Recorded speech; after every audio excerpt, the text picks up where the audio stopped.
आदाब नाजरीन, खैर मकदम में आपका जी सलामी और आपके साथ मैं हूं सऊद मोहम्मद खालिद। स्पेशल एट 4 में आज बात करेंगे सवर्ण उबाल की। जी हां, जनरल कैटेगरी या फिर आला तबकात जो है इस वक्त सरकार से नाराज है और उसकी नाराजगी इस वक्त नजर भी आ रही है और सबसे ज्यादा मुखालिफत इस वक्त मध्य प्रदेश में देखने को मिल रही है। सवाल इन सब के बीच में यह उठ रहा है कि इसी साल मध्य प्रदेश में होने वाले असेंबली इंतखाबात पर इसका कितना असर पड़ेगा।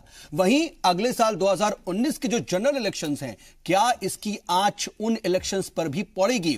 और अगर ऐसा होगा तो क्या बरसरे इक्तदार पार्टी यानी कि बीजेपी को अब जनरल कैटेगरी सवर्णों यानी कि आला तबकात का भी सामना करना पड़ेगा, उनकी मुखालिफत झेलनी पड़ेगी? दरअसल SC/ST एक्ट एक ऐसा मामला जो कि सरकार के लिए गले की फांस बन रहा है। पहले जहां पर इस एक्ट में तब्दीली का मामला सामने आया है, हम इस पर जरा तफसील से आगे बढ़ेंगे, इस पर हम बातचीत करेंगे। लेकिन आपको सीधा जरा इस वक्त लिए चल रहे हैं IIT मद्रास, जहां पर इस वक्त राज्यसभा रुकन डॉक्टर सुभाष चंद्रा खिताब कर रहे हैं। We say, okay, I cannot do this beyond this. This is my limitations. This is what I can do. I don't have more resources. I cannot go beyond this. So we create our own limitations, whereas the reality is that there is nothing impossible for the human beings. That's what he has said.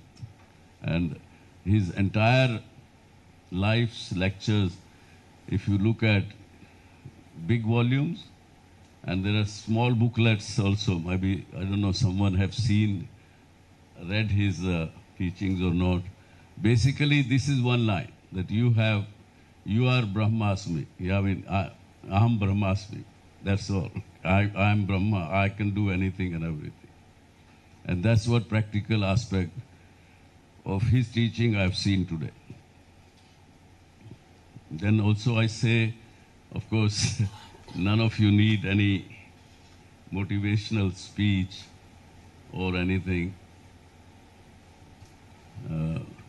which I try and do in some of the management institute or other places. I say always that live the life by design, not by default. And how can you design the life?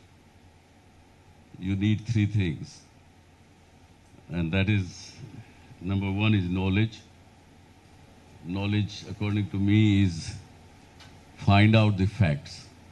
Or facts is equal to knowledge. I mean, all the 12 presentations I saw today is based on the facts you found out, and then you kind of understood it. You interpret it. Understanding means interpretation. So first is facts finding, then interpretation, and then the wisdom comes. And the wisdom is application of the facts. So if these three things with positive attitude you apply, then you can design your life. And a person who is living by design and not by default is the only person who is living. I mean, otherwise, so there's no difference between us and other beings. So this is the mota-moti everything, or the nichod of the thing, what I have understood. And because the trouble is what Dr. Junujwala also says, and I have said just now, that people in Delhi and corporate world believe that India cannot do it, India cannot be leader, is only because all around us there is a totally nakaratmak वातावरण बना हुआ है हमारे चारों तरफ. Total negativity all around us. Because वो जिसको भी देखो इस शहर में हर शख्स परेशान क्यों है, हाँ?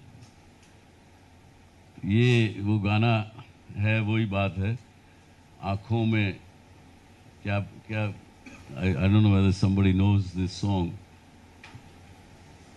So anyway, हाँ, सीने में जलन, आँखों में तूफान सा क्यों है, इस शहर में हर शख्स परेशान क्यों है।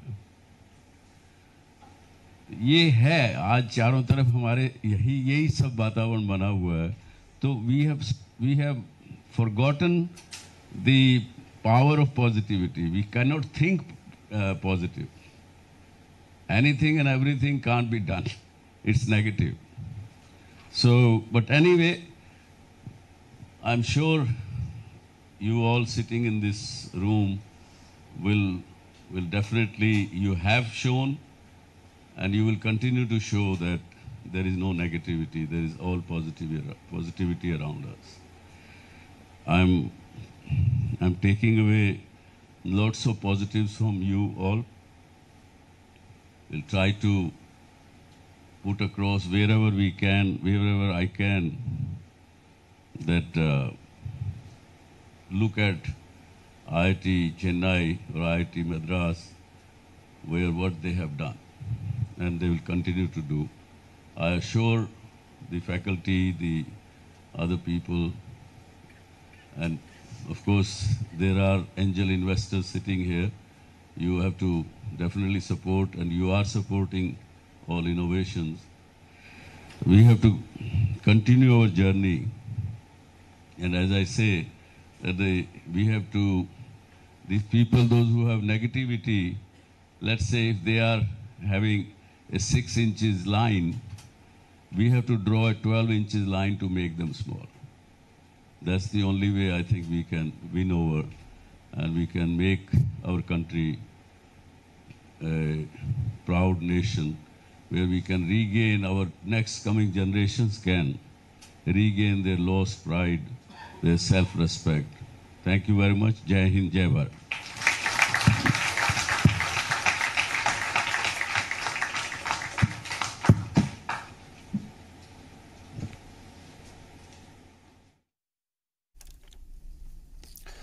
तो राज्यसभा रुकन डॉक्टर सुभाष चंद्रा इस वक्त आईआईटी मद्रास में खिताब कर रहे थे। वो बता रहे थे कि किस तरीके से एंटरप्रेन्योरशिप और किस तरीके से जो कारोबार बढ़ाया जा सकता है, कैसे खुद मुख्तार बना जा सकता है, उस पर अपनी जो है अपने ख्यालात का इजहार कर रहे थे। बहरहाल हम बढ़ते आगे और अपने उन्वान की तरफ आगे बढ़ते हैं। हम बात कर रहे हैं SC/ST एक्ट में तरमीम की, रिजर्वेशन को लेकर के जो मुखालफत या फिर जिस तरीके के मामले चल रहे हैं उसको, क्योंकि सवर्ण यानी कि आला जो तबकात हैं उनकी मुखालिफत देखने को मिल रही है और अपने आप में बेहद अलग और अनोखी एक तरीके की मुखालिफत ये इस बार मुल्क में देखने को मिल रही है, क्योंकि इससे पहले इस तरीके से मुनज़्ज़म तौर पर जनरल कैटेगरीज के तमाम लोग सरकार की मुखालिफत में नहीं आए थे। दरअसल SC/ST एक्ट एक ऐसा मामला जो कि सरकार के लिए गले की फांस बन रहा है। पहले जहां पर इस एक्ट में तब्दीली का मामला सामने आया तो दलितों ने सरकार के खिलाफ हल्ला बोल दिया। अब जब इसी दबाव में आकर के सरकार दोबारा से पुराना एक्ट भी ला चुकी है और उस तरीके से पुरानी शक्ल इसको दे चुकी है, तो अब सवर्ण यानी कि जनरल कैटेगरी के लोग सड़कों पर उतर आए हैं। अब बड़ा सवाल यह है कि सरकार क्या फैसला लेगी, क्योंकि सवर्ण बीजेपी सरकार का सबसे बड़ा वोट बैंक है और अगले साल इलेक्शन भी है। ऐसे में सरकार किसे नाराज करेगी यह देखना दिलचस्प होगा। इसी मौजू पर आज हम बात करेंगे मेहमानों से। आगे बढ़ने से पहले आपको एक रिपोर्ट दिखाते हैं इसी पर बेहद खुसूसी। दलितों को कुचला जाता है, मारा जाता है, पीटा जाता है, प्रधानमंत्री एक शब्द नहीं कहते हैं। भाई से भाई को लड़ाने में कांग्रेस कोई कसर नहीं छोड़ रही। SC/ST एक्ट में सुप्रीम कोर्ट के फैसले को बदलने की मुखालिफत मुल्क के कई हिस्से में देखने को मिली है। जनरल कैटेगरी के लोग अब सड़कों पर उतर आए हैं जो SC/ST एक्ट में तरमीम की मुखालिफत कर रहे हैं। ये पूरा मामला कहीं न कहीं बीजेपी सरकार के लिए एक बड़ा चैलेंज माना जा रहा है, क्योंकि पहले एक्ट में तब्दीली की वजह से SC/ST सरकार के खिलाफ एहतजाज कर रहे थे। अब जब मोदी सरकार पुराना SC/ST एक्ट ही दोबारा लाने जा रही है तो अब जनरल कैटेगरी के लोग इसे अपनी शिकस्त मान रहे हैं। इसीलिए जगह जगह जनरल कैटेगरी के लोग मुजाहिरे कर रहे हैं। नेताओं की धरती हिला देंगे हम नीचे से कि वोट की पावर क्या होती है। आज सभी पार्टियां हमारे पर कानून थोपती है। आपको बताते हैं कि आखिर SC/ST एक्ट है क्या। दरअसल सुप्रीम कोर्ट ने एक हुक्म में SC/ST एक्ट के गलत इस्तेमाल पर तशवीश का इजहार किया था और इसके तहत मामलों में फौरन गिरफ्तारी की जगह शुरुआती जांच की बात कही थी। एक हुक्म में जस्टिस AK गोयल और UU ललित की बेंच ने कहा था कि 7 दिनों के अंदर शुरुआती जांच जरूर पूरी हो जानी चाहिए।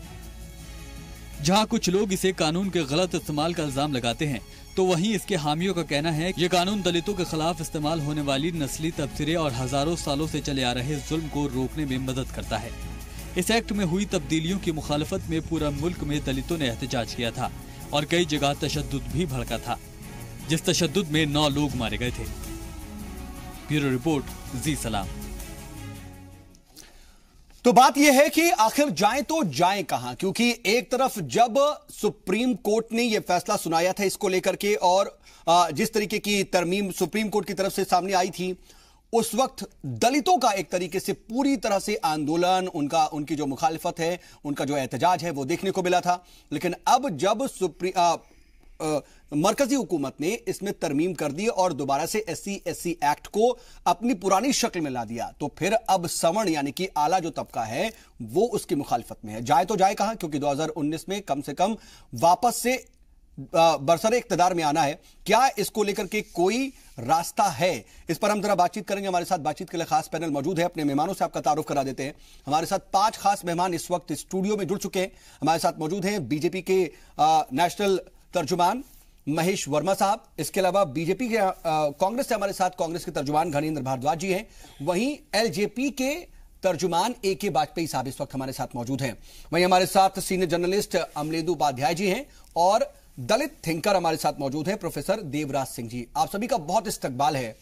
और मैं सियासी बहस में जाऊं और इसके सियासी पस मंजर को या फिर सियासी जो हालात आने वाले वक्त में हो सकते हैं उस पर जाऊं, उससे पहले देवराज सर मैं आपके पास समझना चाह रहा हूं इस पूरे मामले को कि SC/SC एक्ट में जब यह पूरा मामला सुप्रीम कोर्ट में पहुंचा, वहां पर सुप्रीम कोर्ट ने तमाम चीजें की और उसको देखते हुए तमाम लोगों को लगा कि शायद जो इसका बेजा इस्तेमाल हो रहा है वो नहीं होगा, क्योंकि सुप्रीम कोर्ट ने माना था कि SC/ST एक्ट का बेजा इस्तेमाल कसीर तादाद में हो रहा है। लेकिन बाद में दलितों का दबाव आया, तमाम लोग नाराजगी जाहिर करते हुए नजर आए और उसके बाद इसको पुरानी शक्ल दे दी गई। लेकिन अब सवर्ण सामने है, रास्ता क्या है ये तो हम बाद में तलाशेंगे। लेकिन पहले ये जानना चाहते हैं कि इस पूरे मामले को, पूरे जो डेवलपमेंट है उसको आप किस तरह से समझा सकते हैं, उस पर थोड़ा रोशनी में चाहता हूं कि आप डाल दें।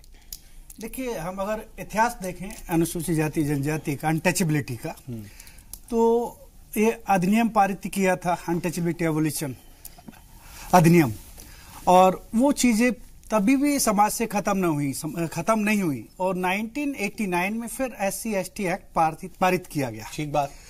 और अब जब कितने साल हो गए, उसे 30 साल हो गए लगभग, तब सुप्रीम कोर्ट कुछ सोचा उस कानून के बारे में, यानी 30 साल तक वो उस कानून का किस तरह से प्रयोग रहा। तो सुप्रीम कोर्ट के पास बहुत सारी पावर थी, जुडिशियल रिव्यू था, उसके तहत उन सारी चीजों को बदल सकते थे। 2-3 साल में बदल सकते थे, 4 साल में बदल सकते थे, 5 साल में बदल सकते थे। तो किसी कानून का बन जाना और किसी कानून को लागू न हो पाना, तो 2 चीजें हैं यहाँ पर। कानून ईमानदारी से लागू होता है या नहीं होता है, ये जो फॉल्ट है एजुकेटिव का है। एजुकेटिव क्यों मिसयूज होता है? तो इम्प्लीमेंटेशन जो करने वाले लोग हैं, जो इम्प्लीमेंटेशन बॉडीज हैं, जी, हाँ, गवर्नमेंट की जो संस्था है एजुकेटिव, जो अंग है सरकार का, जो इसको इम्प्लीमेंट करता है, लॉ एंड ऑर्डर मेंटेन करता है, सारी चीजें, उसकी जिम्मेदारी है कि वो उसको सही से, किसी के लिए कोई लॉस नहीं है, दलित कोई किसी को इतना दबाव नहीं है किसी के ऊपर चढ़ जाएगा। सही बात। लेकिन जो विषय ये है कि जो सरकार है उनको कौन लागू कराता है, किसके ऊपर करा रहा है, ये पार्टी उसके ऊपर कराएगी, वो पार्टी उसके ऊपर कराएगी, और फिर उसका मिसयूज हो जाता है उससे। तो इस तरह के कितने केसेस हैं। जो इन्वेस्टिगेशन एजेंसीज हैं वो पहले इन सारी चीजों को देखें, उनको सारा पता होता है, जिस थाने में, जिस एरिया में सारी घटनाएं घट रही हैं, किसको नहीं पता होगा, कितनी देर में कितना टाइम ले सकता है वहां का। लेकिन ये सारी चीजें सब मैनेजमेंट होता है और किस तरह से उसका यूज होता है। अब मैं इसी पर ही बात कर रहा हूं। उसके बाद इसका प्रयोग मिसयूज होता रहा, लेकिन 2016 में फिर बीजेपी ने इस कानून को बहुत मजबूती से बनाया और बहुत सारे प्रोविजन इसमें जोड़े। तो उसी तरह के बहुत सारे केसेज आए हैं और उसमें फिर सुप्रीम कोर्ट ने उसके संबंध में अपना डायरेक्शन दी, जुडिशियल डायरेक्शन दी, और उन डायरेक्शंस में इसको कहा कि आप इस तरह से, इसमें हम थोड़ा मॉडिफाई कर रहे हैं और इसको इस तरह से लागू किया जाएगा। उसी में ये था, दलितों का इस पर ये अविश्वास हो रहा था जुडिशरी के प्रति, और वो जुडिशरी के प्रति इसी विषय पर नहीं, 3-4 विषय हैं जिनको जुडिशरी ने उसी दौरान पिछले 4-6 महीने के 8-7 महीने के दौरान उठाया। इनके साथ क्या चीजें जुड़ी थी वो भी जरा सा अगर आप जल्दी से पॉइंट आउट करें। इन विषय को रख रहे थे तो रिजर्वेशन का मुद्दा आ गया था प्रमोशन में, तो उसमें बहुत सारे, तो इस तरह से लग रहा था कि जुडिशरी का जो रोल है वो दलित के प्रति दूसरा है और सरकार दलित टाइप ऑफ एक जो है छवि इमेज बन रही थी, जिससे सरकार ने उसी विश्वास को जीतने के लिए इस कानून को फिर पुनः पारित किया है। तो सरकार उस विश्वास को फिर दोबारा जीतना चाहती है उस समाज के प्रति और उनको विश्वास देती है, दिलाती है कि हम आपके साथ हैं और इस तरह से विषय है। ठीक है, ये तो पूरी बात हो गई, लेकिन जाहिर सी बात अगर हम इसके पीछे की सियासत को देखें तो सीधा नजर आता है कि दलित वोट बैंक कहीं खिसक न जाए या फिर कुछ दलित वोट बैंक अगर जा रहा है तो वो वापस आ जाए। इसी को साधने के लिए आनन फानन में एक तरह से सुप्रीम कोर्ट के फैसले को भी बदला गया, लेकिन अब उसके सामने एक ऐसी मुश्किल है कि जो उसका एक रवायती वोट बैंक है वो उससे खिसक रहा है। और मध्य प्रदेश से आती ये जो तस्वीरें हम दिखा रहे हैं वो इसकी बानगी पेश कर रही हैं। मैं फिर सियासतदानों के पास जाऊं या फिर सियासी पार्टियों के तर्जुमान के पास जाऊं, उससे पहले अमलेंदु जी, वोट बैंक पॉलिटिक्स इसके पीछे साफ तौर पर नजर आ रही है, लेकिन ये गले की फांस है, जाए तो जाए कहां। और हमने ये देखा, मैं इस पर यह भी समझना चाहूंगा कि मध्य प्रदेश में हम देख रहे हैं कि कांग्रेस और बीजेपी दोनों पर ही कहीं ना कहीं नाराजगी है और दोनों को ही मुखालिफत झेलनी पड़ रही है, लेकिन सबसे ज्यादा नुकसान क्या बरसरे इक्तदार पार्टी यानी कि जो बीजेपी है, चाहे वो स्टेट में हो चाहे वो सेंटर में हो, उसको उठानी पड़ेगी।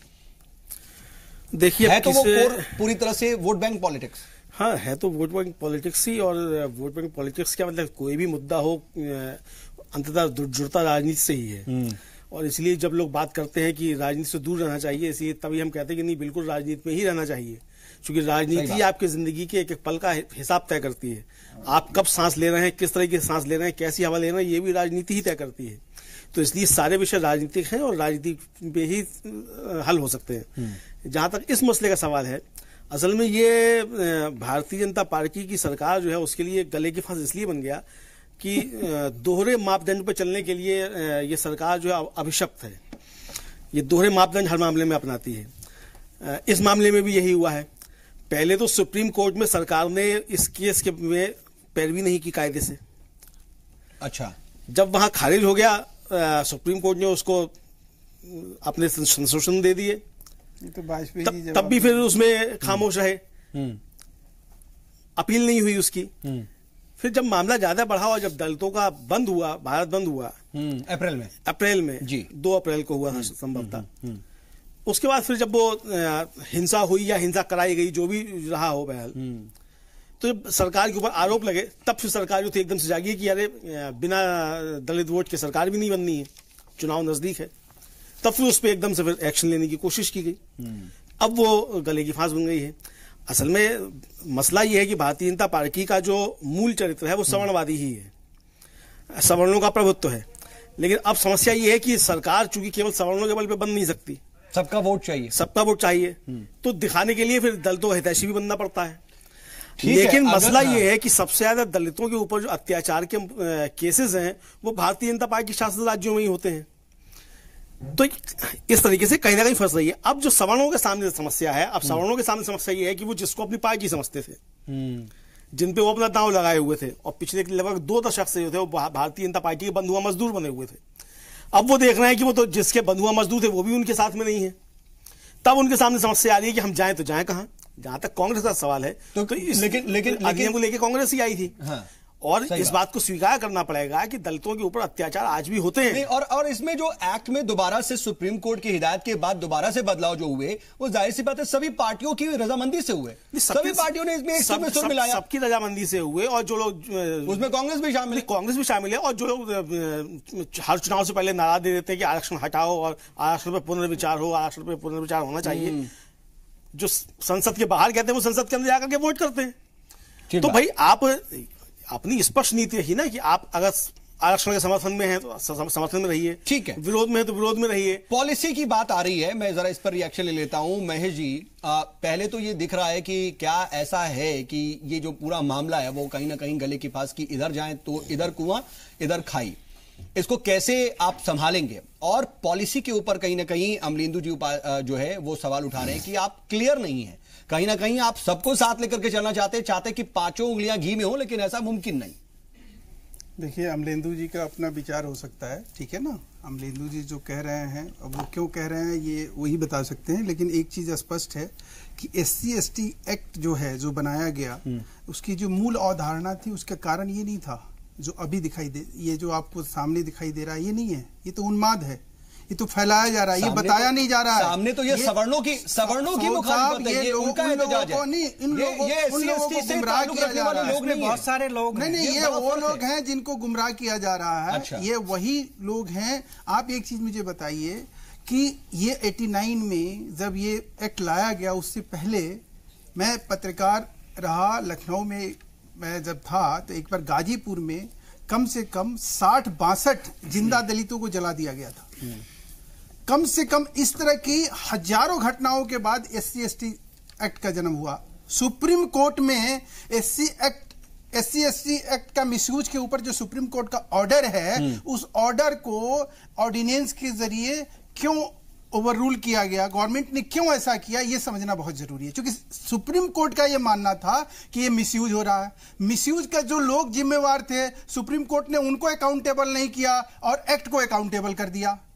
This is the big problem, this is the big concern. अभी जो आप देख रहे हैं, ये अवेयरनेस की कमी है, ये हमारे लोगों के बीच में। मुझे तो बड़ी अजीब सी बात लगती है, सुनिए, जो अकाउंटेबल है वो इनडायरेक्ट वे में अगर देखा जाए या फिर डायरेक्ट वे में सरकारी होती है। नहीं, हमारे कितने मतलब जिम्मेवार लोग इसमें शामिल हैं कि कांग्रेस के बहुत बड़े नेता, second in command Jyotiraditya Scindia साहब, मैं ये कह रहा हूं, जो इस तरह के आंदोलन में भाग ले रहे हैं, उनके यहाँ जा रहे हैं। हाँ। बजाय कि उनको समझाएं कि SC/ST एक्ट जो है, हाँ, वो सिर्फ इस बात के लिए होता है, वो उससे ज्ञापन लेते हैं कि आप ज्ञापन हमें दीजिए ताकि हम इसके ऊपर जो है आगे हम आपकी बात को बढ़ा सकें।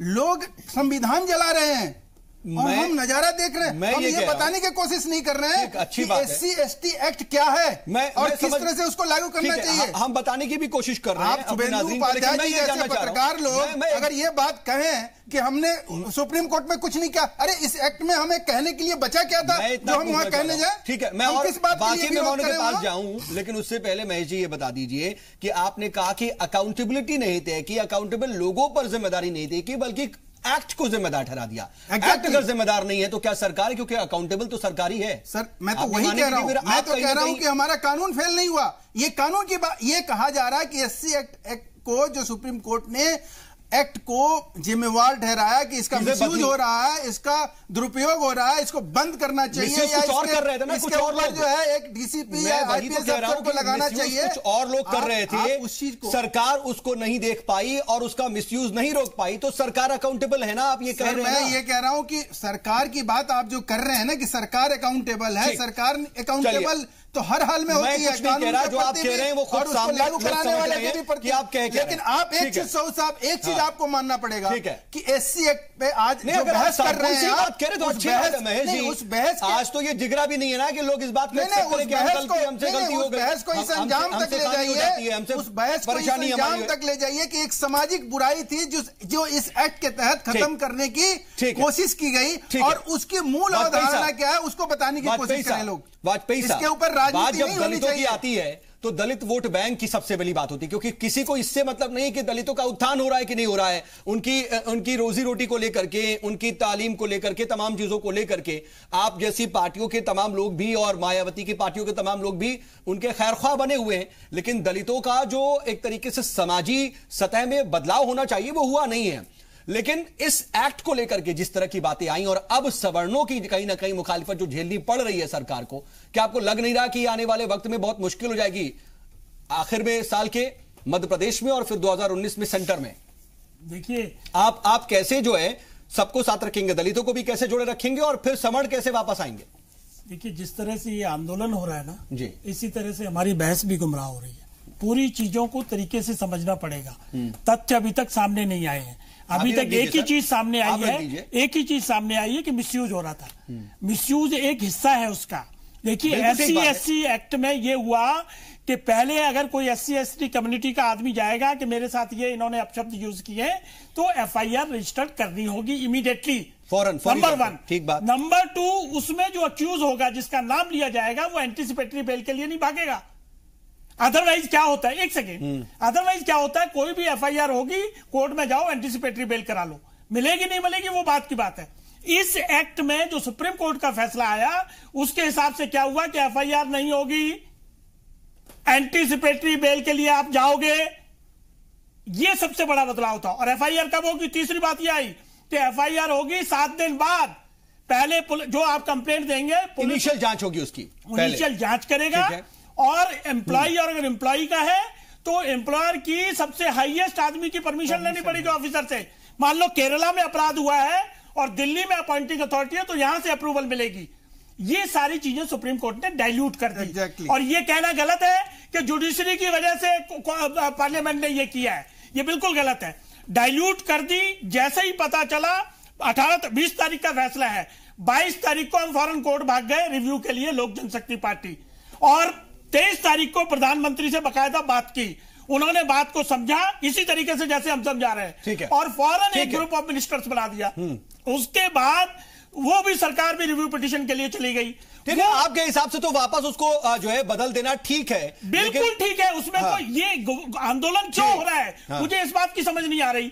SC/ST एक्ट को सिर्फ आप क्यों इनको अपशब्द कहेंगे? चलिए ठीक है, आप क्यों इनको जूते की माला डाल के घुमाएंगे? आप क्यों इनको नंगा करके घुमाएंगे? आप क्यों क्राइम करेंगे? किस बात का आंदोलन है? ठीक है ना, लेकिन ये उन्माद है साहब, आप ये कह रहे हैं उन्माद है। गणेंद्र साहब मजम्मत करनी चाहिए, ऐसे लोगों को बेनकाब करना चाहिए जो आज ये समर जो है पीछे मुखालिफत कर रहे हैं, लोगों से ज्ञापन के खिलाफ झंडा बरदार बन रहे हैं, उनके फेवर में बोलते हैं, शिवराज के काफिले पर पत्थरबाजी कर रहे हैं, जो सवर्ण तबके के लोग हैं ये उन्माद कर रहे हैं। साउथ जी, पहले तो मैं अपेक्षा करता हूं, मैंने महेश जी को बड़े धैर्य से सुना, वाजपेयी जी को भी धैर्य से सुना। बात हो रही है, ये बार बार लोग सुप्रीम कोर्ट की तरफ उंगली उठा रहे हैं। सुप्रीम कोर्ट के पास जब ये मैटर गया तो उस पर पैरवी किसने करनी थी? अटॉर्नी जनरल ने। हमने तो जाना नहीं था, अटॉर्नी जनरल ने सरकार का पक्ष रखना था। अटॉर्नी जनरल जब सुप्रीम कोर्ट में हियरिंग चल रही थी, अटॉर्नी जनरल ने जो फैक्ट्स रखने थे वो फैक्ट्स नहीं रख पाए, जिसकी वजह से सुप्रीम कोर्ट को अपनी ऑब्जर्वेशन देनी पड़ी। और सुप्रीम कोर्ट की ऑब्जर्वेशन जब आई उसके बाद पूरे देश में अगर किसी ने इस SC/ST एक्ट को लेकर अगर आंदोलन किया तो कांग्रेस पार्टी ने करा, कांग्रेस के नेताओं ने करा। और मेरे को इस बात को कहने में कोई हर्ज नहीं है कि कांग्रेस के दबाव में आके इस सरकार को पार्लियामेंट का सेशन बुलाना पड़ा है, इस सरकार को कानून में बदलाव करना पड़ा, उसको पास करवाना पड़ा। इसका पूरे का पूरा अगर क्रेडिट किसी को जाता है तो कांग्रेस पार्टी को जाता है। दूसरी बात क्या, ये तो सच्चाई है, सच्चाई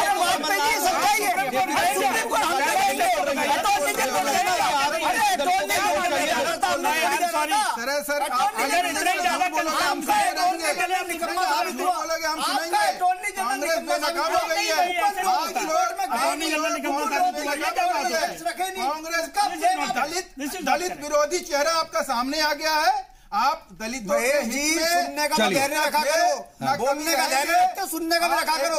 आप लोगों के साथ समस्या क्या है? आपके DNA में प्रॉब्लम है, आप अपनी बात कहते हैं, दूसरों की सुनते नहीं। अरे RSS के DNA में प्रॉब्लम है, होता क्या है, आपका शिष्टाचार नजर है। अरे आप जिम्मेवार मेरी बात को धैर्य से नहीं सुन पा रहे। एक तरफ दूसरी तरफ उसे एक्ट को धैर्य तो रखो, सुनो तो सही। अभी तो भाजपा का किस तरह से तुम लोग देश को गुमराह कर रहे हो, किस तरह से सामाजिक खत्म करना चाहते हो। मैंने इनकी मेरी बात बताए कि उसने ज्ञापन क्यों लिया, किस बात के लिए लिया? वो दलित विरोधी है, बताओ उसको। चलिए ठीक है, मुझे ठीक है गणेंद्र जी और महेश जी, मुझे एक ब्रेक पर जाना है, मुझे एक ब्रेक पर जाना है, मुझे एक ब्रेक पर जाना है। देखिए बात जो है, मैं एक छोटे से ब्रेक पर जा रहा हूं, लेकिन बात जो है ना वो सबकी होनी चाहिए। और यहां पर कम से कम ये दिख रहा है कि दलित वोट बैंक की तो फिक्र है, लेकिन आला तबकात या जनरल कैटेगरी की फिक्र शायद किसी नहीं, क्योंकि शायद उन्हें टेकन फॉर ग्रांटेड लिया जा रहा है। चलो ब्रेक के बाद लौटते हैं।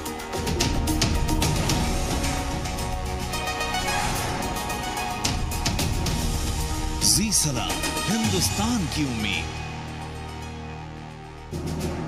लेकिन गलत बोलेंगे तब नहीं। चले ब्रेक से हम वापस लौट आए हैं और इस वक्त जो आला तबकात का एक तरह से मुजाहिरा सामने आ रहा है, उसकी नाराजगी सामने आ रही है, उस पर हम जरा बात कर रहे हैं कि आखिर SC/ST एक्ट में जो तरमीम की गई उसके बाद जो जनरल कैटेगरी या अपर कास्ट जो है वो सामने आकर के मुखालफत कर रही है, तो फिर उसके बाद आने वाले वक्त में क्या सूरत हाल होगी, क्योंकि इसका असर इलेक्शन पे पड़ेगा सीधे तौर पर। लेकिन क्या सरकार या फिर अपोजिशन को भी सिर्फ दलित वोट बैंक से ही प्यार है? क्या उनके लिए आज के वक्त में अपर जो कास्ट है या फिर आला तबकात हैं उनकी वोट की कोई वैल्यू नहीं है? क्या उन्हें टेकन फॉर ग्रांटेड लिया जा रहा है? इसी पर हम जरा बात कर रहे हैं। हमारे साथ बातचीत के लिए खास पैनल मौजूद है।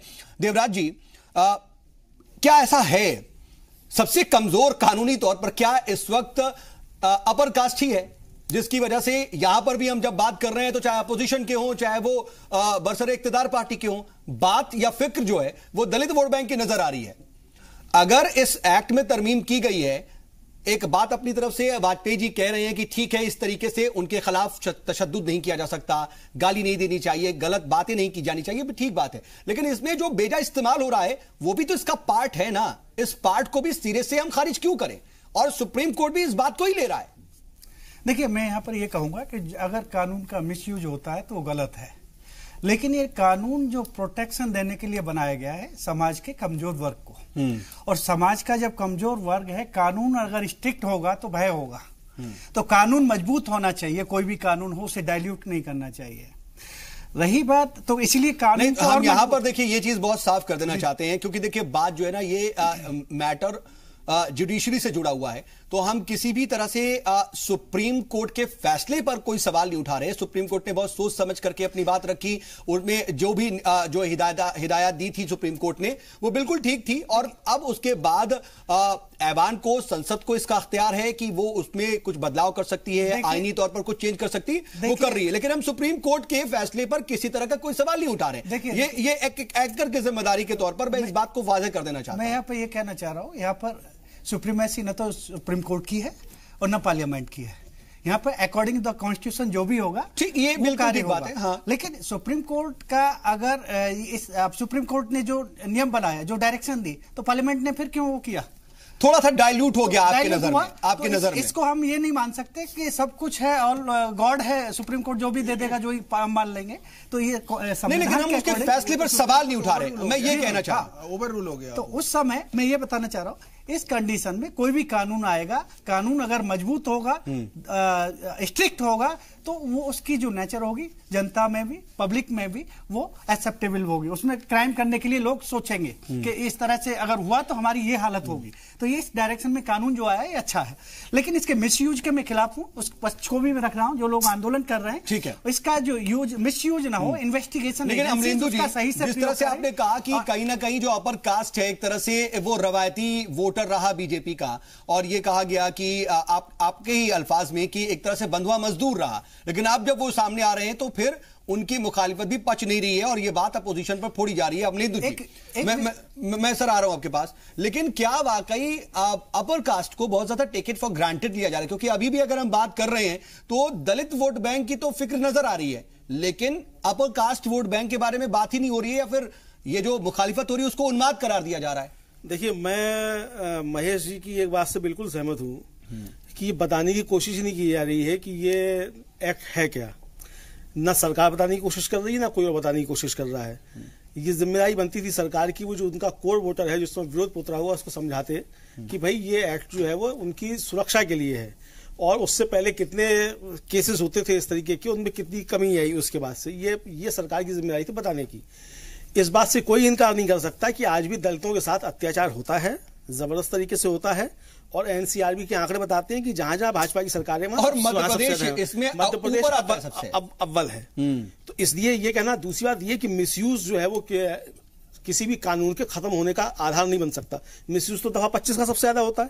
भाई पुलिस जिसको चाहती है उठा के दफा 25 में बंद कर देती है। आप देते रहिए सबूत, कितने मुकदमों में फांसी सजा हुई दफा 25 में। कानून को बदले जुडिशरी, तो बदले जाएंगे क्या? दूसरी बात यह है कि सुप्रीम कोर्ट, जैसे सुप्रीम कोर्ट की सुप्रीमेसी की बात हो रही है, सुप्रीम कोर्ट कानून नहीं बना सकता।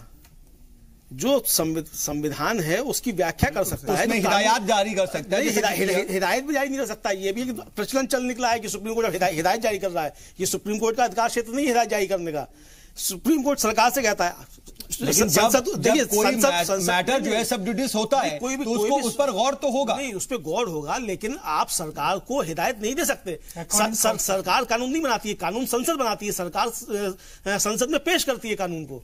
सरकार के कानून बनाने से कानून नहीं बन जाएगा जब तक कि संसद से पास नहीं होगा।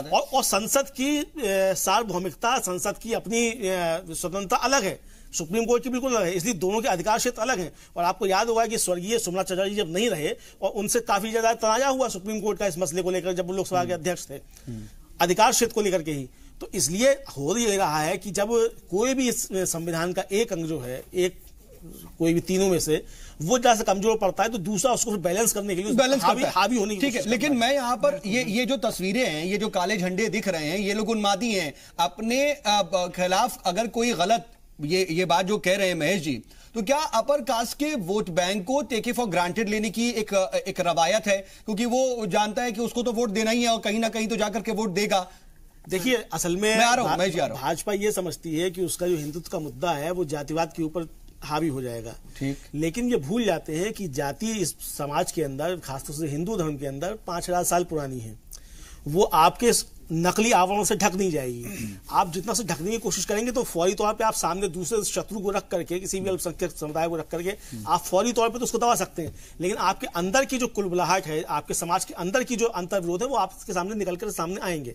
ठीक है, तो इस पे असल में बात, हिंदुत्व का एजेंडा एक तरफ, लेकिन एक तरह से अपनी जात के हिसाब से जो हमारा तहफ्फुज है, जो हुकूक हैं, उसके लिए भी लोग लड़ते रहेंगे, वो दिख रहा है जी। ठीक है, मैं आ रहा हूं महेश जी, आप रिएक्ट करना चाह रहे हैं, लेकिन घनेंद्र साहब के पास जरा मैं जाना चाह रहा हूं, उसके बाद आप रिएक्ट आप दोनों का रिएक्शन दीजिएगा एक साथ। मैं आ रहा हूं आपके पास। घनेंद्र जी, देखिए, जो सामने चीजें आती हैं, ये बात कही जा रही है, आपको भी इनकी फिक्र नजर नहीं आ रही। आप कह रहे हैं कि आपने दलितों के लिए आवाज उठाई और उसके बाद बीजेपी को इसके लिए झुकना पड़ा और इसीलिए शायद ज्योतिरादित्य सिंधिया या फिर कमलनाथ को भी इसकी मुखालिफत झेलनी पड़ रही है। लेकिन जब आप ये मुखालिफत हो रही है और जब शिवराज सिंह चौहान के काफिले पर पत्थर फेंके जा रहे हैं, तो उनका जवाब ये नहीं आ रहा है कि SC/ST एक्ट से जुड़ा हुआ मामला है कि नहीं, रिजर्वेशन से जुड़ा मामला है कि नहीं। वो ये जवाब दे रहे हैं कि कांग्रेस सामने आके लड़े, ये इस तरह से ना लड़े। तो वो हमला तो आप पर ही कर रहे हैं। देखिए साउद जी, अभी बहुत सारी बातें SC/ST एक्ट को लेकर हुई। ये जो आंदोलन हो रहा, आप इसको उस तरीके से मत जोड़ो कि SC/ST एक्ट के खिलाफ आंदोलन है। किसके खिलाफ है? हाँ, मैं वही कह रहा हूं, ये एक लोगों की जनभावना है। लोग कहीं ना कहीं फ्रस्ट्रेशन के मोड में हैं। जैसे जो तमाम दलित हैं वो इस बात से परेशान है कि उनके ये जो एक्ट में बदलाव होगा अगर, तो फिर उनके जो तहफ्फुज़ात है वो खत्म होंगे। तो जो जनरल तबका है वो भी तो अपने तमाम हुकूक को लेकर डरा हुआ है। मैं वही कह रहा हूं, इस आंदोलन को आप SC/ST एक्ट के खिलाफ मत मानो, पहली बात तो। और ये जो लोग आंदोलनकारी हैं, ये कहीं बाहर से नहीं आए। महेश जी ने तो इनको बता दिया, उन्मादी हैं, आतंकवादी हैं, नक्सली हैं, लेकिन ये लोग भी मध्य प्रदेश मैं अभी और भी बताने वाला, मैं वही बता रहा हूं ना। सुन तो लो, आप ये किसी भी गुजरात में पटेलों ने आंदोलन करा, वो नक्सलाइट हो गए। हार्दिक पटेल को आपने अंदर कर दिया, जिग्नेश को कर दिया। अरे लोकतंत्र में आदमी अपनी आवाज नहीं उठाएगा तो कहां उठाएगा? लोकतंत्र में आपको अपनी आवाज रखने का अधिकार है, लोकतंत्र में आपको अपनी बात कहने का अधिकार है। सरकारें क्यों बनती हैं, सरकारें क्यों चुनी जाती हैं? कि सरकारें लोगों की भावनाओं को समझे, लोगों की बात को। नहीं तो ये जो प्रोटेस्ट हो रहा है, ये आप करवा रहे हैं, क्योंकि कहा यही जा रहा है कि सामने आगे लड़िए। सुन लो, इस पूरे एपिसोड के अंदर आप क्यों नहीं है, इस पूरे आंदोलन के अंदर कोई हिंसा नहीं हुई, कोई भी हिंसा सभ्य समाज में बर्दाश्त नहीं की जाएगी। लेकिन अगर आंदोलनकारी अपनी बात रख रहे हैं तो सरकार का फर्ज नहीं रही। तो ये सिर्फ बीजेपी देखो, मैं सरकार की भूमिका पे आ रहा हूं तो ये फिर मुझे डिस्टर्ब करना। ठीक है, जल्दी से रखिए, मैं आ रहा हूं ना। ये अधिकार किसका है? सरकार को इनकी बात सुननी चाहिए, सरकार इनकी बात सुने, इनसे बात करे, इनसे समझे। सरकार क्यों चाह रही है कि ये भी रोड पर है? इसमें भी भारतीय जनता पार्टी कह देना या कांग्रेसी कह देना, भारतीय जनता पार्टी दोनों हाथों में रखना चाहती है। भारतीय जनता पार्टी दलितों के तो खिलाफ है, स्वर्णों के भी खिलाफ है। और मैं एक बात छोटी सी कह दूं, भारतीय जनता पार्टी के बारे में, ऐसा कोई सगा नहीं जिसको इन्होंने ठगा नहीं। ये सबको ठगते हैं, चाहे वो हो दलितों, चाहे स्वर्ण हो, आदिवासी हो, झूठ बोलना इनके डीएनए में, ठगना इनके डीएनए में, फायदा पहुंचाता है। चेहरा एक्सपोज हो चुका है कि कांग्रेस ने कैसे ठगी करी है। लेकिन महेश जी, सीधे तौर पर इसको कांग्रेसी कह देना या फिर उन्मादी कह देना का ये भी ठीक है, क्योंकि आप ये देख रहे हैं सरकारी जो मुलाजिमीन है, उनका जो संगठन है, उनकी जो तंजीम है स्पार्क्स, वो कल बाकायदा बड़े लेवल पर एक आंदोलन, एक मुहिम की बात कह रहा है, तहरीक चलाने की बात कर रहा है, एक मुनज्जम तरीके से इसको लेकर के मुखालिफत हो रही है। आप उसको नजरअंदाज करके सीधे उन्मादी कह दे रहे हैं या कांग्रेसी का टैग दे रहे हैं, ये भी तो ठीक नहीं है। नहीं सौ साहब, उससे भी एक कदम आगे मैं आपको बता रहा हूं, ये कांग्रेस का राजनीतिक घोटाला है। वो पूछिए किस तरह से इन लोगों ने, ये वही शख्स हैं जो जैसे ही ये सुप्रीम कोर्ट का ऑर्डर आया, ये मूक दर्शक बनके पूरे उत्तर प्रदेश, मध्य प्रदेश में, महाराष्ट्र में ये आग लगाते रहे। उसके बाद क्या हुआ, जब ये एक्ट बन गया, अब ये जो लोग हैं, आप ये सोचिए कि जबलपुर में एक इनका पटेल है, वो जहर खा के, मतलब पारिवारिक कलह की वजह से वो जहर खाया, और इन्होंने राजनीतिक रंग क्या दिया कि एससी एसटी एक्ट में केंद्र सरकार ने जो बदलाव किया, उसके वजह से वो जहर खा के मर गया। मुंबई कांग्रेस के लोगों ने क्या किया, दिल्ली में इन लोगों ने संविधान को जलाया। एससी एसटी एक्ट में सरकार ने सुप्रीम कोर्ट की बात को क्यों नहीं माना? थोड़ा ऐसे लोग हैं, ये आज जो आप कह रहे हैं, ये सुनिए, आप मुझे बता दीजिए कि कोई ऐसा आदमी, इन लोगों को भी अगर एमके अकबर साहब को कोई, ये मेरा आंदोलन है, जैसे लेकिन मुझे आपको मैं बता रहा हूँ, मुझे आंदोलन हुआ, हार्दिक पटेल का आंदोलन हुआ, मराठा आंदोलन हुआ, उसका एक ऑर्गेनाइजेशनल सेटअप था। इस सेटअप में कोई बैनर जो है, ये बड़ा घटिया चरित्र नहीं, ये कोई भी आदमी नहीं कर, ये बात मुझे बताइए चरित्र है। सुनिए, औरैया में ज्योतिराव सिंधिया जो इसको लीड कर रहा है, उसके घर गए, ये तरीका ठीक नहीं है। आप मुझे किसान अगर मरता है तो आप उसमें भी कहते हो कि कांग्रेस ने सुसाइड करवा दिया। किसान परेशान नहीं था, किसान अपने घर की वजह से सुसाइड कर रहा है। अगर कोई आदमी राजनीतिक घोटाला कर रहा है, आप कह रहे हो कांग्रेस सुसाइड करवा रही है। अरे महेश जी, थोड़ा सा चरित्र रखो, थोड़ी सी संवेदनशीलता रखो। अब मैं बता रहा हूँ, आपको भी भगवान को जवाब देना है। मैं दोनों के पास आ रहा हूँ, ठीक है, मैं आऊंगा महेश जी, मेरी सवाल का जवाब जल्दी से दीजिएगा, मुझे जल्दी से सवाल, मेरे एक सवाल का जवाब दीजिए। आप अपनी पूरी मजेदार बात आप रखिएगा, मेरे सवाल का जवाब दीजिए, बस इतना सा कि आपने तमाम बातें कह दी, लेकिन क्या आपको ये जो लोग मुखालिफत कर रहे हैं, ठीक है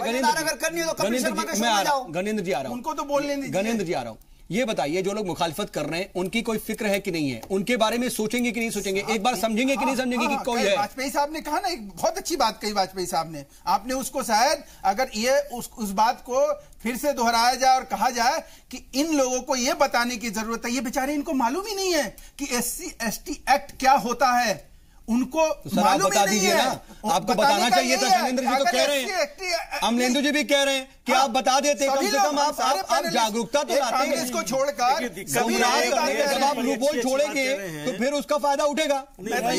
सरकार बताए या इनसे बात कौन करेगा? अरे इनसे बात कौन करेगा? इनसे बात कौन करेगा? इनसे बात हम करेंगे या सरकार करेगी? ये समझ में नहीं आ रहा कि आप एक तरफ कह रहे हो कि ठीक है, एक तरफ कह रहे हो उन्मादी, एक तरफ कह रहे हो गलत है, एक तरफ कह रहे हो समझे हुए नहीं है, इनको बहकाया गया है, फुसलाया गया है। वही काम कर रहे हैं, कौन करेगा? सरकार करेगी, ये सवर्णों के हित की बात कर रहे हैं, सरकार करेगी, सरकार इनको बुलाएगी, सरकार बात करेगी, सरकार उनके जमीन से सुनेगी, उनकी सरकार इनको एश्योरेंस देगी ना, हम थोड़ी देंगे। जो काम सरकार का वो काम सरकार करेगी, हम थोड़ी करेंगे। ये कांग्रेस ये नहीं कर रही है, वो उनसे आंदोलन में देखो साहू जी, बच्चों को धकेल रही है। सीधी सी बात कर रहा हूँ, कोई मैं ऐसी भाषा नहीं यूज कर रहा कि महेश जी को समझ में ना रही हो। अरे इनसे बात कौन करेगा? ये सड़कों से हटे इसके लिए कौन प्रयास करेगा? विपक्ष करेगा, सरकार करेगी। मैं आप दोनों के पास आ रहा हूं। सर देखिए, आप जो है ना एक दूसरे को ही बस बुरा कह दीजिए, एक दूसरे को जिम्मेदार ठहरा दीजिए, असल में तो बात करने को कोई तैयार नहीं है, बस वोट बैंक की ठीक है, हमारी नीयत हमारी नीयत लोग सड़कों पे बैठे हैं, महेश जी और गणेश जी, ठीक है, एक दूसरे पर तो आप सवाल उठा दे रहे हैं, लेकिन ना आप दलितों की बात कर रहे हैं, ना ही आप प्रकाश की बात कर रहे हैं, आप सिर्फ और सिर्फ मुद्दे को एक दोनों लोग ही सिर्फ बहका करके एक दूसरे को कुछ ठहराने की कोशिश कर रहे हैं। नहीं, इस पे आपत्ति है मेरी। मैं ये कह रहा हूं जो कानून है इस देश का, जो 89 में बनाया गया, उस बात को अगर सबके सामने रख के बात हो, सर आप क्यों विरोध हो? आप क्यों नहीं रख रहे हैं? उनको समझाइए ना, कोई विरोध नहीं करेगा, कोई समझाइए ना, बात कीजिए ना। अगर किसी आदमी को कहा जाए कि मलमूत्र पिलाना, बात कीजिए ना, फिर बात तो कीजिए। फिर जो लोग जाके खड़े हो रहे हैं उससे बात तो कीजिए। महेश जी बात तो कीजिए, हम और आप महेश जी बात तो कीजिए। फिर बात को बताना, महेश जी बातचीत तो कीजिए। उन्मादी और कांग्रेसी कहते रहे आप बात तो नहीं कर रहे हैं। आप बात कीजिए, आप बोल रहे हैं ना कि उनको बताने की जरूरत, तो बताइए। तो हमने क्या कर दिया उनके साथ? सर शिवराज जी आप सीधे कह रहे हैं कि कांग्रेस सामने आके लड़े, जैसे मंदसौर में आप उन्मादी कह रहे हैं। अभी आप बैठ कर उन्मादी कह रहे थे, सर अभी आप उन्मादी कह रहे थे। ये जो लोग नाराज हैं, आप यही कहना चाह रहे हैं असल में तो आप खुद क्लियर नहीं है कि करना क्या है। आप उनको समझाना चाहते हैं तो समझाइए ना। ठीक है, अगर आप हमने कुछ गणेंद्र साहब, गणेंद्र साहब, अगर आप कुछ करना ही चाहते हैं, उनको बताना चाहते हैं तो बताइए ना। फिर टैग क्यों दे रहे हैं? टैग मत दीजिए, उन्मादी मत कहिए, कांग्रेस मत कहिए।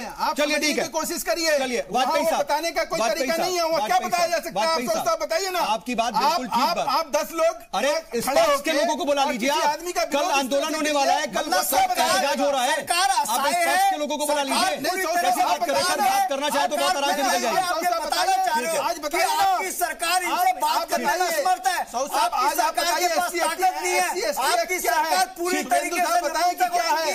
आप ये बताना चाह रहे हैं? ये बताएं क्या है? ये बताना चाह रहे हैं? ज्योतिराव सिंधिया जैसे लोग, आप ये कह रहे हैं उनकी सरकार ज्योतिराव सिंधिया जैसे लोग, गणेंद्र साहब ठीक है, गणेंद्र साहब आता हूं मैं, गणेंद्र साहब आपके पास भी आता हूं, मनोज साहब आपके पास भी आता हूं। महेश साहब, बात तो इतनी है कि आप कह रहे हैं कि हम समझाएं, हम उनको बताएं, या अमलेंदु जी बताएं, मैं बताऊं। आप कह रहे हैं आप भी बताने की कोशिश कर रहे हैं, लेकिन असल में बता कोई नहीं रहा है।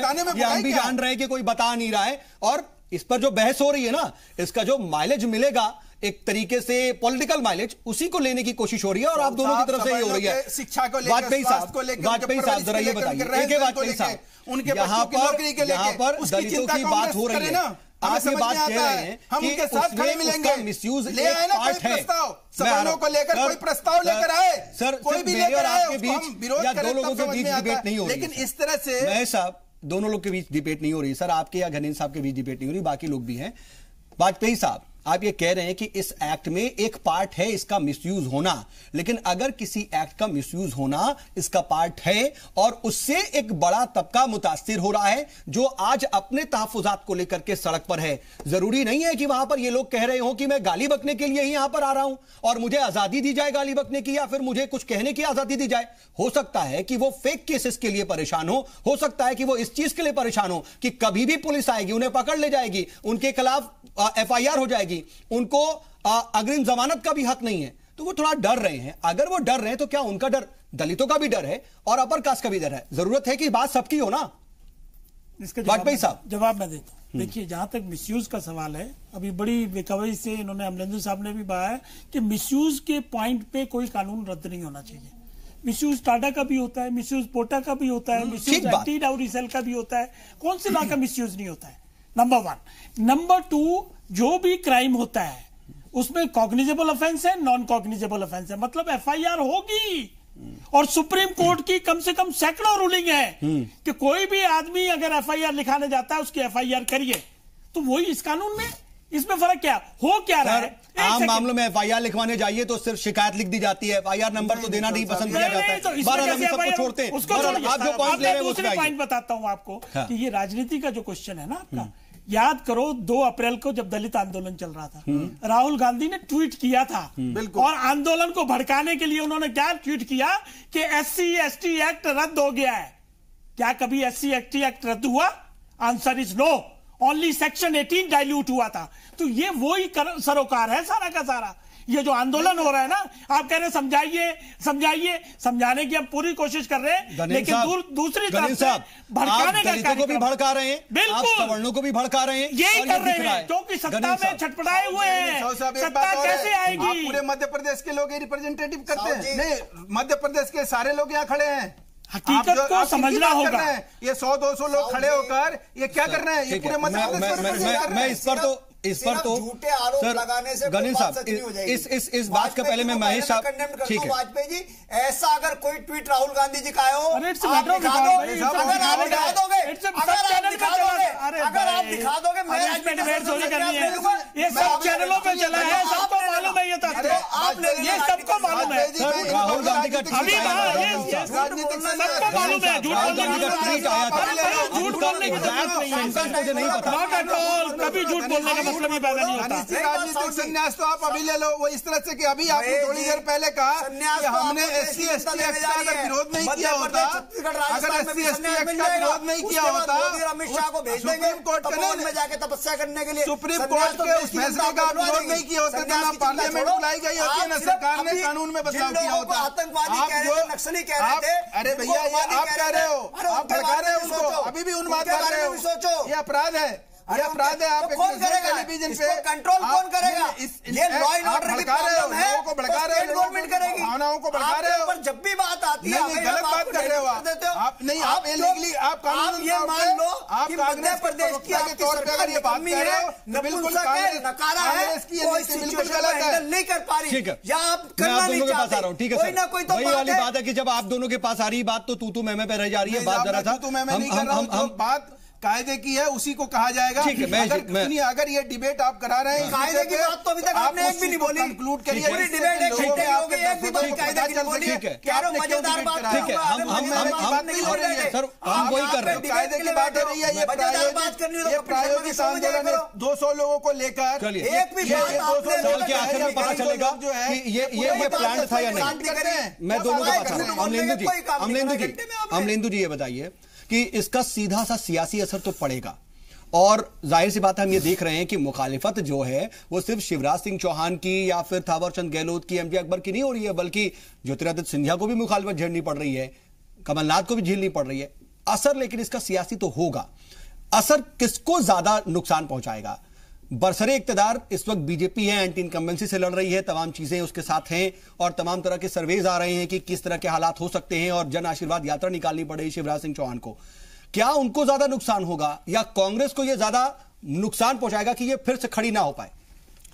नहीं, मुझे अब ये तो अभी से नहीं कहा सकता कि किसको ज्यादा नुकसान पहुंचाएगा, लेकिन जाहिर सी बात है कि जिसका वोट बैंक है वो उसको ज्यादा नुकसान पहुंचाएगा, क्योंकि वो इस समय जो उतरे हैं खिलाफत में तो वो अपनी सरकार के खिलाफ उतरे हैं, जिसका वो वोट बैंक है, और जो जैसे मैंने पहले कहा कि एक तरीके से बंधुआ मजदूर से हो गए थे पिछले 2 दशक में, तो जाहिर नहीं, लेकिन अगर SC ST एक्ट में तरमीम हुई है और उसके बाद जिस तरह के उसमें बदलाव हुए हैं उसमें तो कांग्रेस समेत तमाम अपोजिशन पार्टियां शामिल थी और शायद ये लोग समझ रहे हैं, इसीलिए उनकी भी मुखालिफत हो रही है। नहीं, बिल्कुल उनकी मुखालिफत हो रही है। देखिए, पहली बात तो ये स्पष्ट हो जाए कि 89 में बनी जब इस एक्ट की बात हो रही है तो कांग्रेस ने ही ये एक्ट बनाया था, बेशक, है ना। मांग भी कांग्रेस की ही हुई कि भाई ये सुप्रीम कोर्ट ने किए जो इसको रद्द किया है उसको बहाल किया है, पुराना एक्ट वापस लाया जाए। तो जाहिर बात है कि कांग्रेस तो उस तब खड़ी, वो साफ दिख रहा है कि भाई वो उधर खड़ी हुई थी। दिक्कत ये है कि 2 अप्रैल का भारत बंद हुआ, उत्तर प्रदेश और मध्य प्रदेश दोनों जगह बड़े पैमाने पे दलितों के ऊपर रासुका लगाई गई। ठीक बात, दर्जन भर लोगों की जान चली गई थी। नहीं, जान चली गई तो चली गई, दलितों के ऊपर उस बंद में हिस्सा लेने के लिए रासुका लगाई गई। दोनों जगह भारतीय जनता पार्टी की सरकारें हैं। चंद्रशेखर रावल जो है 1 साल से ज्यादा हो गया जेल में बंद है, बाहर निकलने को होता जमानत हो जाती है तभी उस पर फिर रासुका ठोक दी जाती है। भीमा कोरेगांव में संभाजी भिड़े आज तक गिरफ्तार नहीं हुआ और तमाम वहां दलित जो है वो गिरफ्तार कर लिए गए। तो देखिए, ये स्पष्ट दिख रहा है कि कौन किस पाले में खड़ा हुआ है। ठीक है, तो अपनी अपनी लाइन जो स्पष्ट रखनी चाहिए। मैं फिर कहना चाहूंगा कि ईमानदारी बरतिए। आप अगर भाई देखिए, इस देश का संविधान लागू ना हो, मनुस्मृति संविधान बने, ये तो भाई आप लोगों ने मांग की थी बाकायदा। हम उस तरह ऑर्गेनाइजर 5 जन ने जो है बाकायदा इस पर लेख लिखे गए हैं। लेकिन इसका पॉलिटिकल असर क्या होगा सर? मैं 2019 में या साल के अंत में? सरकार का इसमें क्या रोल है? साल के आखिर सरकार का क्या रोल है? अगर सुप्रीम कोर्ट ने कोई फैसला दिया और सर मैं आप दोनों के पास समाज के खिलाफ है, ठीक करने का काम सरकार ने किया।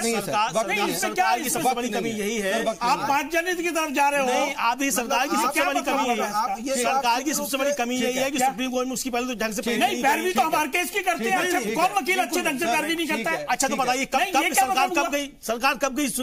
सरकार छठे दिन सुप्रीम कोर्ट पहुंच गई।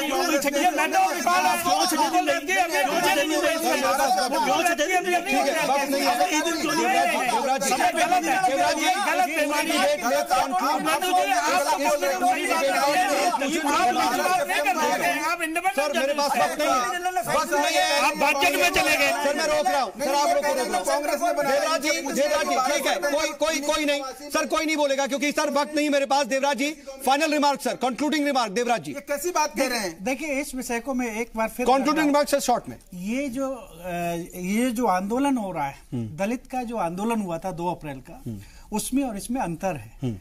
जो विषय था संपूर्ण दलित समाज के एक फेवर में ये गया था कि पूरी तरह से उसका फीलिंग थी। लेकिन यहाँ पर जो आ रहा है, जो भी निकल के आप सर्वे करें या लोगों से बातचीत करें, तो बहुत आपको 10% लोग ऐसे दिखेंगे जो इस मुद्दे को इस तरह से ला रहे होंगे। और ये जो विषय है प्रिंट मीडिया और जो हमारा जो मीडिया, सोशल मीडिया, वो इन लोगों को ज्यादा डिस्प्ले हो रहा है। और इसमें सबसे महत्वपूर्ण रोल प्ले जो कर रहा है वो प्रिंट मीडिया दे रहा है, क्योंकि वो उस समय के जो आंदोलन था छपने के लिए वो लोग हैं, तो इन खबरों को छाप रहे हैं। ठीक है, शायद लेकिन सरकार भी इस बात को समझ रही है कि इस पर मिक्स्ड रिएक्शन आ रहा है, एक बड़े पैमाने पर रिएक्शन आ नहीं रहा है, इसलिए उधर ना जाकर के दलितों के साथ खड़े होकर के अपने आप को दिखाओ और इससे अपना कहीं ना कहीं जो भी फायदा हो सके उसको हासिल करो। बहरहाल आप सभी मेहमान हमारे साथ जुड़े और बातचीत में शामिल हुए, इसके लिए आपका बहुत बहुत शुक्रिया। जरूरत देखिए एक जमहूरी निजाम में इस बात की होती है कि हर किसी की बात हो, दबे कुचलो दलितों की बात हो, उनके तहफ्फुजात को लेकर के फिक्र जाहिर की जानी चाहिए। बहुत ज्यादा जरूरत है इस बात की और ऐसा होता भी है। लेकिन अगर कोई दूसरा तबका, चाहे वो अपर कास्ट क्यों ना हो, वो भी अपने तहफ्फुजात को लेकर के कहीं ना कहीं अगर खौफजदा है तो बात उसकी भी होनी चाहिए, क्योंकि तहफ्फुज हर किसी का जरूरी है। आज स्पेशल एट 4 में बस इतना ही। जी सलाम, हिंदुस्तान की उम्मीद।